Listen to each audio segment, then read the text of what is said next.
কিছু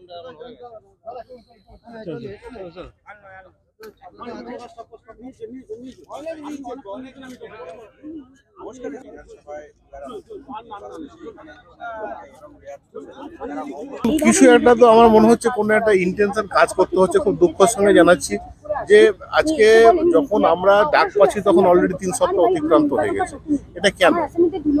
অ্যাকচুয়ালি আমাদের তো এমনিতেই সময় হাতে খুব কম, তারপরেও 4 জুন আপনার হয়েছে, রেজাল্ট ডিক্লেয়ার হয়ে যাওয়ার পরেও আমরা কিন্তু ডাক পাচ্ছি না, এবং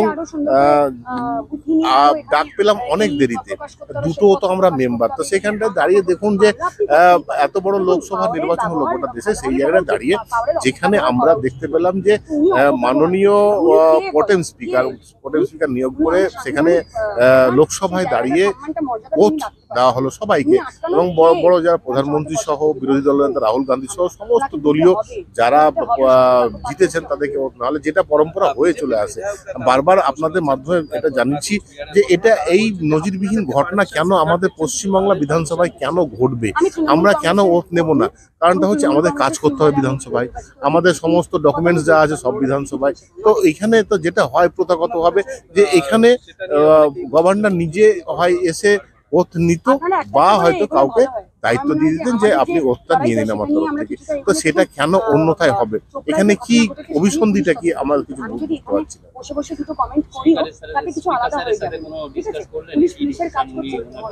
দেখুন, স্পিকার স্যার কি ডিসিশন নেবেন সেটা বলতে পারবো না। এই যে সিদ্ধান্ত, এই যে ডিসিশন, এগুলো কিন্তু আমাদের দুজনের। আমরা চাইছি যে আমরা ওথটা এখানে ট্র্যাডিশনাল ভাবে আমরা নিই, কারণ এই যে ঐতিহাসিক একটা মুহূর্তের আমরা হব, মানে সময়ের একটা সাক্ষী থাকবে, সেই সাক্ষীর আমরাও থাকতে চাইছি।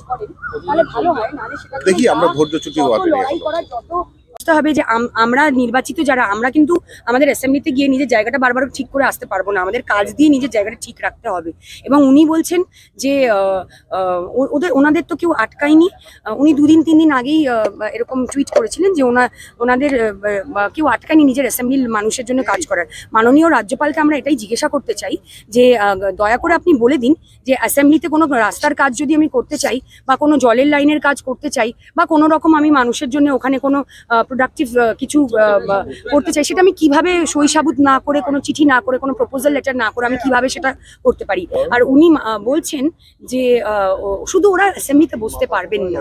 কেন বসতে পারবো না? আর মাননীয় রাজ্যপালই কে একজন নির্বাচিত প্রতিনিধিকে আটকানোর? এটা আমার অধিকার, এটা আমার মানে আমি এটা অর্জন করেছি, আমি নির্বাচিত হয়েছি।